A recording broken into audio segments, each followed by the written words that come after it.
नमस्कार, राम राज्यम स्टूडियो में आपका स्वागत है। आइए हम मिलवाते हैं अखिल भारत हिंदू महासभा के राष्ट्रीय महासचिव आदरणीय देवेंद्र पांडे जी से। पांडे जी, अखिल भारत हिंदू महासभा का आखिर उद्देश्य क्या है? हिंदू मुस्लिम दंगे कराना या देश की शांति व्यवस्था को ध्वस्त करना या समाज में नफरत फैलाना? अखिल भारत हिंदू महासभा की जो स्थिति है, जो काम करने का तरीका है, जो उसके सिद्धांत हैं, उसे जो लोग नहीं जानते निश्चित तौर पर उनका भ्रमित होना स्वाभाविक है। हम भारत के पहले राजनीतिक और सामाजिक संगठन हैं जिसने भारत की स्वतंत्रता में सबसे ज्यादा योगदान दिया है। अगर भारत के इतिहास को चौराहे पे रख दिया जाए और उसमें से हिंदू महासभा की तरफ से जो तो स्वतंत्रता संग्राम सेनानी थे उनका नाम अगर उस इतिहास की किताब से बाहर कर दिया जाए तो आपके पास पढ़ने के लिए गांधी और नेहरू के अलावा कुछ भी नहीं बचता। तो हम कहीं भी ना तो कल दंगे कराने के पक्ष में थे ना आज थे, क्योंकि हमारे नेताओं ने, हमारे कार्यकर्ताओं ने, हमारे मार्गदर्शकों ने इस राष्ट्र को बचाने के लिए, इस राष्ट्र की स्वतंत्रता के लिए, यहाँ के धर्म रक्षा के लिए सबसे ज्यादा कुर्बानियां दी हैं। सबसे ज्यादा लोग हिंदू महासभा से शहीद हुए हैं। इसलिए हमें लगता है कि ये राष्ट्र हमारा है। हम ऐसे लोग नहीं है कि राष्ट्र के ऊपर संकट आए तो हम अपना झोला उठाएं और पहाड़ियों में चले जाएं, क्योंकि हम इस देश के मालिक हैं। तो जो मालिक होता है किसी भी विषम परिस्थिति में संघर्ष करके अपने घर, परिवार और राष्ट्र को बचाता है। इसलिए जो लोग ऐसा मानते हैं कि हम दंगे कराते हैं, हम दंगे नहीं कराते। हम दंगों के पक्षधर नहीं है। हाँ, हम इस बात के पक्षधर जरूर हैं कि दंगे करने वालों को किसी भी कंडीशन में भारत में संरक्षण नहीं मिलना चाहिए। भारत को आतंकी मुक्त और आतंक मुक्त होना चाहिए। भारत को सबल होना चाहिए, सक्षम होना चाहिए, सचेत होना चाहिए, अखंड होना चाहिए और भारत को किसी भी कंडीशन में हिंदू राष्ट्र होना चाहिए। इस दिशा में हम काम कर रहे हैं। जो लोग हमें दंगाई मानते हैं उनकी सोच है और हम न तो दंगे के पक्षधर कल थे ना आज थे। हाँ, राष्ट्र हित में अगर कहीं भी आवश्यकता पड़े तो कुछ भी करने के लिए तैयार है। धार गौशाला को आपने कब्जा करने की योजना बनाई है, क्या यह करना उचित है? धार गौशाला हिंदू की आस्था का वह केंद्र है जिस पर राष्ट्र में जितने युवा हैं, आपको याद होगा पहले सरस्वती पूजन हुआ करता था स्कूलों में। तो सरस्वती पूजन किसका होता था? माँ सरस्वती का। माँ सरस्वती के पूरे भारत में दो ही प्रतिष्ठित मंदिर हैं। एक कश्मीर में है जहां हिंदू जा नहीं सकता, दूसरा मध्य प्रदेश के धार जिले में भोजशाला है जिसके भीतर आताताइयों ने कब्जा कर लिया है। मंदिर के चारों तरफ उन्होंने मज़ारें बना ली हैं, अपनी मस्जिदें बना ली हैं, लेकिन वो जिद करते हैं कि मंदिर के गर्भगृह में ही हम नमाज पढ़ेंगे। दुर्भाग्य की बात यह है कि भारतीय जनता पार्टी की जो गवर्नमेंट बनी थी मध्य प्रदेश में, जिसमें उमा भारती मुख्यमंत्री बनी थी, सबसे पहले उमा भारती जी धार गौशाला गई। वहां उन्होंने प्रतिज्ञा किया हजारों कार्यकर्ताओं के सामने कि अगर मेरी सरकार बनेगी तो धार गौशाला को हम मुक्त कराएंगे। कुछ समय तक रही, कुछ समय बाद मुख्यमंत्री बदल गया। माननीय शिवराज सिंह चौहान जो वर्तमान समय में मुख्यमंत्री हैं वो पदासीन हुए और इस मुख्यमंत्री ने धार गौशाला के भीतर यूं ही मंदिर नहीं जाता, बहुत कम जाता है। बसंत पंचमी के दिन सरस्वती पूजन होता है। बसंत पंचमी के दिन जब हिंदू वहां पूजन करने गया और उसी दिन शुक्रवार था तो मुसलमानों ने जिद किया सरकार से कि हमें मंदिर के गर्भगृह में नमाज पढ़नी है। तो माननीय मुख्यमंत्री जी ने कैलाश विजयवर्गीय को भेजा। हिंदुओं के ऊपर लाठीचार्ज हुआ, हिंदुओं के हाथ तोड़ दिए गए, पैर तोड़ दिए गए, 14 टांके लगे और मुसलमानों को ले जाकर जबरदस्ती हमारे गर्भगृह के भीतर नमाज पढ़वाई गई। वो हमारा मंदिर था। मुसलमान बगल में बनी हुई मजार में नमाज नहीं पढ़ता, बगल में जो उसने मस्जिद बना ली है वहां नमाज नहीं पढ़ता। उसकी जिद है कि हम गर्भगृह के भीतर नमाज पढ़ेंगे और भारतीय जनता पार्टी की सरकार हमारे मंदिर के गर्भगृह में नमाज पढ़ाता है। जबकि हमारे यहाँ गर्भगृह की मान्यता इतनी है, इतनी पवित्रता है कि उस मंदिर का महंत भी अगर गर्भगृह के भीतर जाता है तो जितनी बार जाता है उतनी बार स्नान करता है, कपड़े बदलता है, तब वह गर्भगृह के भीतर जाता है। तो मुझे ऐसा लगा कि अन्न विनय के लिए हमने इनको पत्र भी दिया, आंदोलन भी किया, प्रदर्शन भी किया, लेकिन इनके कान में जू नहीं रहेगा। तो हमें ऐसा लगा कि भारत में कानून जो है वो कब्जे के आधार पर प्राथमिकता देता है। अगर किसी के मकान में कोई कब्जा कर ले तो मकान मालिक को सिद्ध करना पड़ता है कि भाई ये मेरी प्रॉपर्टी है, जिसने कब्जा किया है उसने अवैध किया है। तो मुझे लगता है कि धार भोजशाला में हिंदुओं को अपने स्वाभिमान की रक्षा के लिए, अपने धर्म की रक्षा के लिए जबरन कब्जा करना पड़ेगा, क्योंकि सरकार उसका समाधान नहीं करेगी। और न्यायालय के फैसले राम जन्मभूमि जैसे होते हैं कि हमारी प्रॉपर्टी हमें देने के एवज में दूसरे पक्ष को उससे ज्यादा प्रॉपर्टी दी जाती है, तो वहां न्याय नहीं सौदे होते हैं। तो मुझे ऐसा लगा कि अगर धार भोजशाला को हिंदू अपने शौर्य से, अपने पराक्रम से, अपनी शक्ति से, अपने धर्म की स्थापना के लिए अपने कब्जे में ले लेता है तो शायद धर्म की रक्षा हो सकती है। और इस दिशा में हमारा बिल्कुल प्रयास चल रहा है। आपने सही सुना है, वक्त आने पर धार भोजशाला में हम कब्जा करेंगे और वहां मां सरस्वती की प्रतिमा भी स्थापित होगी और धर्म ध्वज भी वहां लहराएगा। पांडे साहब, सबका खून शामिल है यहाँ की मिट्टी में, किसी के बाप का हिंदुस्तान थोड़ी है। राहत इंदौरी साहब ने बहुत खूबसूरत पंक्ति लिखी है, क्या आप इससे सहमत नहीं हैं? जिनका एक छटाक खून शामिल था यहाँ की मिट्टी में, उन्होंने भारत को चीर कर अपने हिस्से में पाकिस्तान ले लिया, तो बचा हुआ हिंदुस्तान इनके बाप का थोड़ी है। मुझे लगता है कि भारत के भीतर जितना मुसलमान है, इसके लिए सरदार पटेल का 1948 का बयान सुनना चाहिए। भारत के संसद के भीतर रखे हुए चुनाव की लिस्ट देखनी चाहिए कि भारत के मुसलमानों ने जब भारत पाकिस्तान का बंटवारा हुआ था तो भारत से पाकिस्तान को अलग कर दिया जाए, इसके लिए ज्यादा से ज्यादा मुसलमानों ने, यहां तक कि 92% मुसलमानों ने इस पक्ष में वोटिंग की थी कि हमें अलग राष्ट्र चाहिए। तो जब अलग राष्ट्र चाहिए और भारत को चीर कर 2 हिस्से कर दिया गया, मुसलमानों को पाकिस्तान दे दिया गया और पाकिस्तान को इन्होंने इस्लामिक राष्ट्र बना दिया, फिर भारत इनके बाप का थोड़ी है। ये चिंतन उन्हें करना चाहिए। 1947 में जो भारत का विभाजन हुआ है उसको पूरी तरीके से लागू होना चाहिए। अगर भारत का एक टुकड़ा इस्लामिक राष्ट्र बन सकता है तो बाकी बचा हुआ जो टुकड़ा है वह हिंदू राष्ट्र होना ही चाहिए, विधि संगत होना चाहिए, किसी भी कंडीशन में होना चाहिए, जिसके लिए हम लोग तत्पर हैं और इसे बनाकर रहेंगे, क्योंकि भारत हिंदू राष्ट्र हमारा जन्म सिद्ध अधिकार है और इस अधिकार को हम किसी भी कारण, किसी भी तरीके से छोड़ेंगे नहीं। एन केन प्रकारेण हम इसे लेकर रहेंगे। पांडे जी, आप भारत को हिंदू राष्ट्र बनाने का सपना देख रहे हैं। अखिल भारत हिंदू महासभा में कुल कितने कार्यकर्ता हैं? आपने तो ऐसा प्रश्न पूछा है कि इस भारत में हिंदू कितने रहते हैं, या उसे मैं अपनी भाषा में कहूं तो भारत में स्वाभिमानी लोग कितने हैं, भारत में देशभक्त कितने हैं और भारत के भीतर जिंदा हिंदू कितने हैं। क्योंकि हिंदू महासभा की जो लड़ाई है वो स्वाभिमानी हिंदुओं के स्वाभिमान रक्षा की है, देशभक्तों की लड़ाई है और उन जिंदा हिंदुओं की लड़ाई है जिनके भीतर भारत को बचाने का दर्द है। तो मुझे लगता है ये संपूर्ण भारत जो जिंदा है, जो स्वाभिमानी है, जो देशभक्त है, वो हमारा कार्यकर्ता है।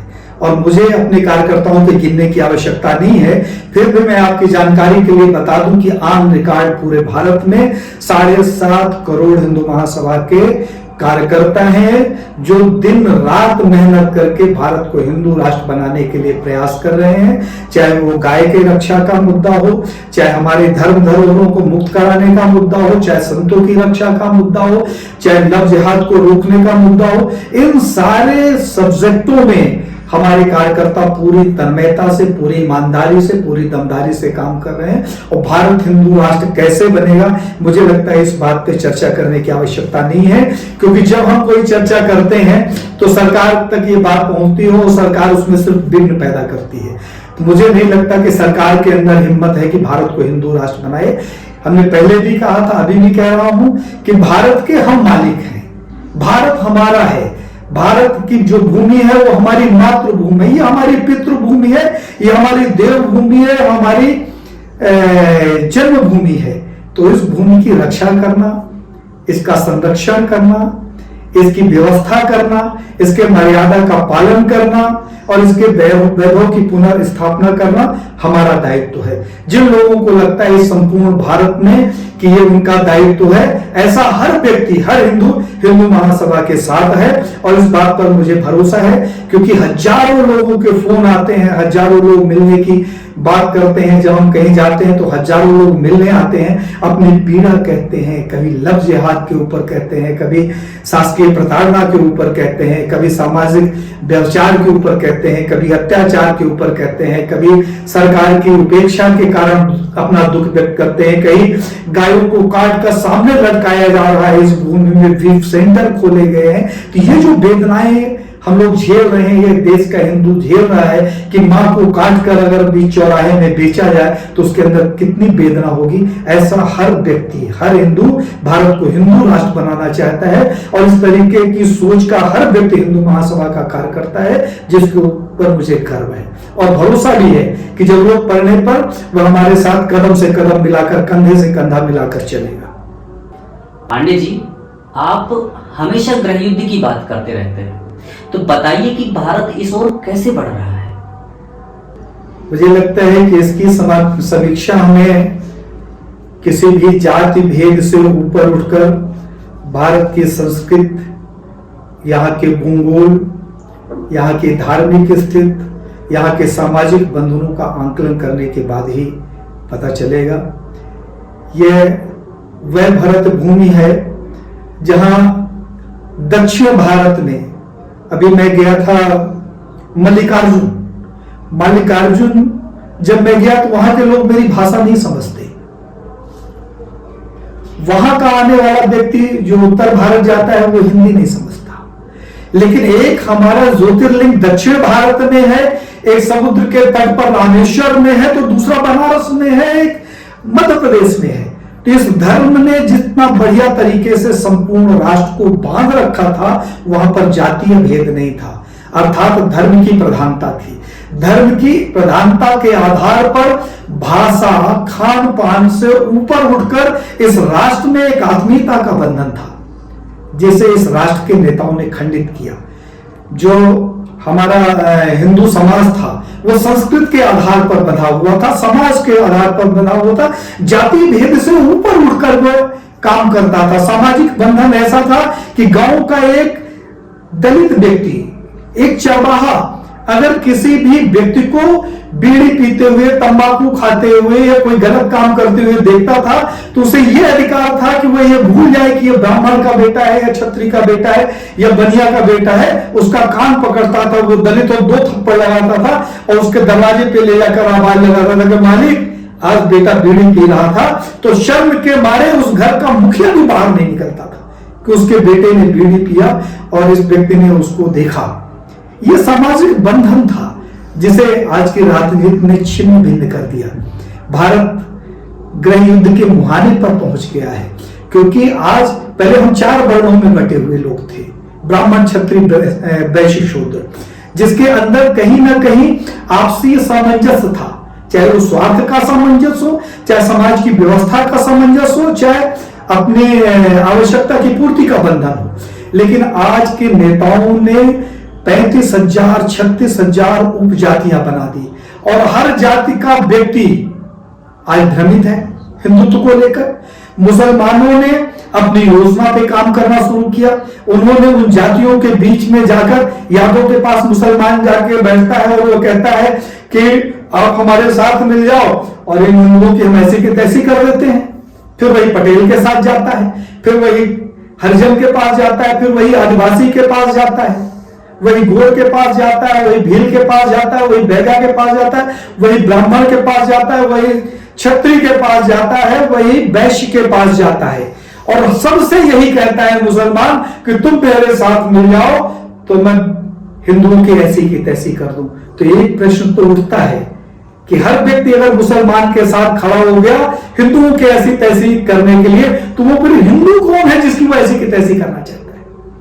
अर्थात एक राजनीति के तहत, एक रणनीति के तहत ये जातीय भेद पैदा किया जा रहा है, जिसके लिए हरिजन आदिवासियों की कॉलोनियों में मुसलमान लड़के जाते हैं, नए नए नवयुवकों को पकड़कर वो ड्रगिस्ट बनाते हैं, रेपिस्ट बनाते हैं, उन्हें हिंदू के प्रति लड़ने का भाव पैदा करते हैं, और उसमें अगर आग में घी डालने का काम किया है तो आज की सत्तासीन पार्टियों ने किया है कि देश का प्रधानमंत्री वोट लेने के लिए प्रधानमंत्री होते हुए चिल्लाता है कि ओबीसी के साथ अन्याय हो रहा है, हरिजन के साथ अन्याय हो रहा है, आदिवासी के साथ अन्याय हो रहा है। तुम प्रधानमंत्री हो, फिर क्यों बैठे हो अगर किसी जात के साथ अन्याय हो रहा है? अर्थात देश की राजनीति ने भारत को विखंडित कर दिया है। आज जो गृह युद्ध हमें साफ दिखाई दे रहा है, कल हमारे बीच में जो लड़ाइयां होगी, हिंदू को मारेगा नफरत के नाम पर, मुसलमान दूर खड़ा होकर आनंद लेगा। पांडे जी, अरशद अतीक की हत्या पुलिस कस्टडी में हुई, यह सही था या गलत? इससे ज्यादा महत्वपूर्ण यह है कि उत्तर प्रदेश में हिंदुओं का स्वाभिमान जागृत कैसे हुआ। आपका प्रश्न ठीक है, अतीक और अरशद मारे गए, ये एक मुझे लगता है कि मुसलमानों की प्लानिंग थी। उन्होंने आपस में एक सुनियोजित प्लान किया, उसमें हाजी पाजी मुल्ला सब शामिल हुए। कुछ हिंदू समाज के भटके हुए लड़कों को उन्होंने गुमराह किया, भ्रमित करके उनके हाथ में गन पकड़ाई, और उसका परिणाम यह हुआ कि अरशद और अतीक मारे गए। अरशद और अतीक अहमद दोनों के ऊपर 100 से ज्यादा मुकदमे दर्ज हैं।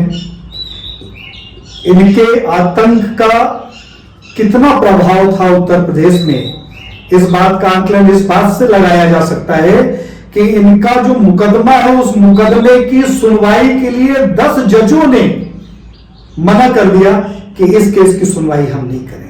अर्थात भारत का न्यायाधीश भी इस आतंकवादी से भयभीत हो। उस आतंकवादी को अगर हमारे समाज के भटके हुए बच्चे, जिनके हाथ में मुसलमानों ने षड्यंत्र पूर्वक तरीके से गन पकड़ा दी और उन्होंने इन दोनों का अंत कर दिया, तो मुझे नहीं लगता उन्होंने कोई अपराध किया है।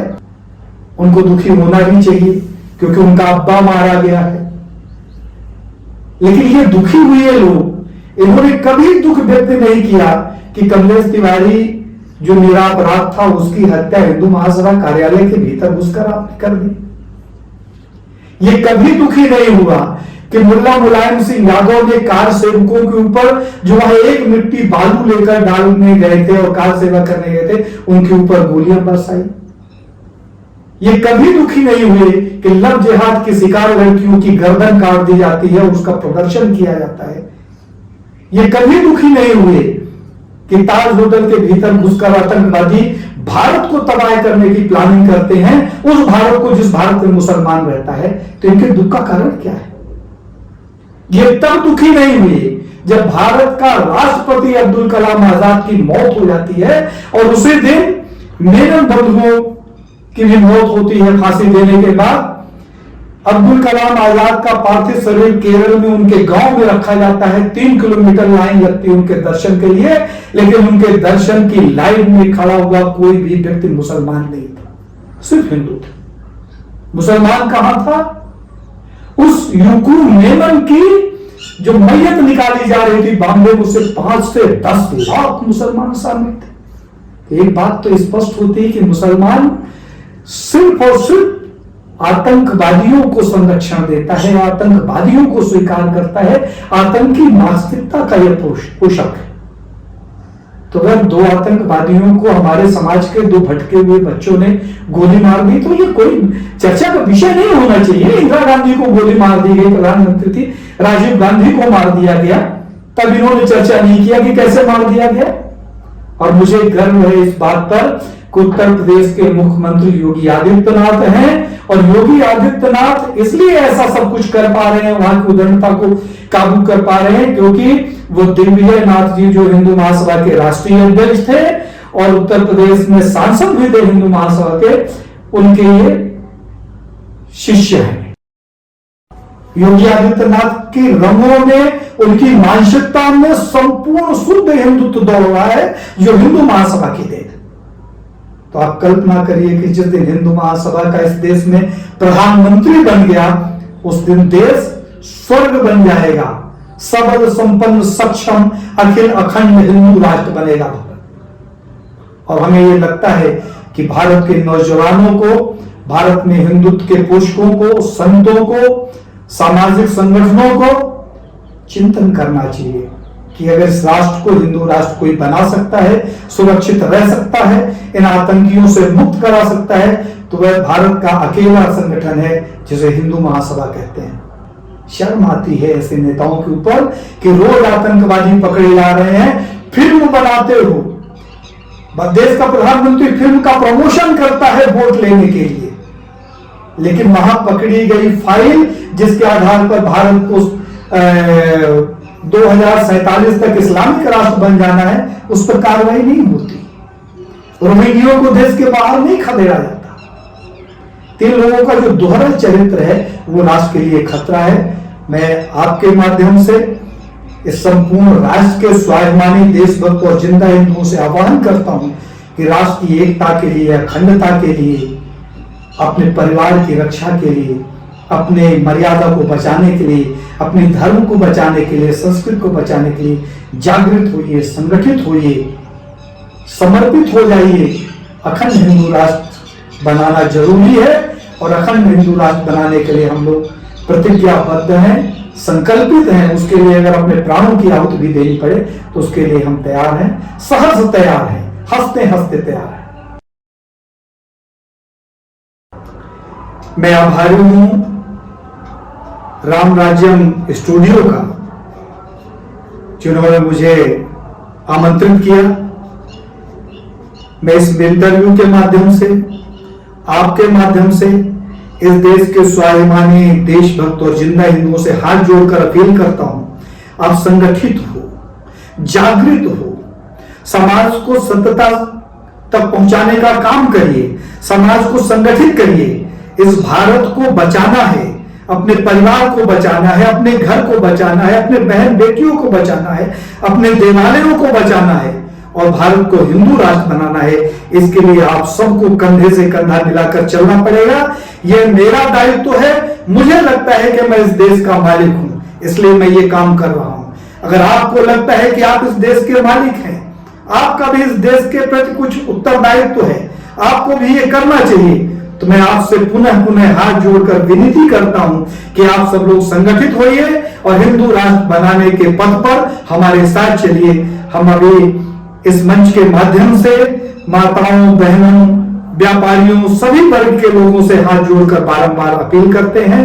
जय हिंद, जय भारत, वंदे मातरम, जय हिंदू राष्ट्र, जय हिंदू राष्ट्र।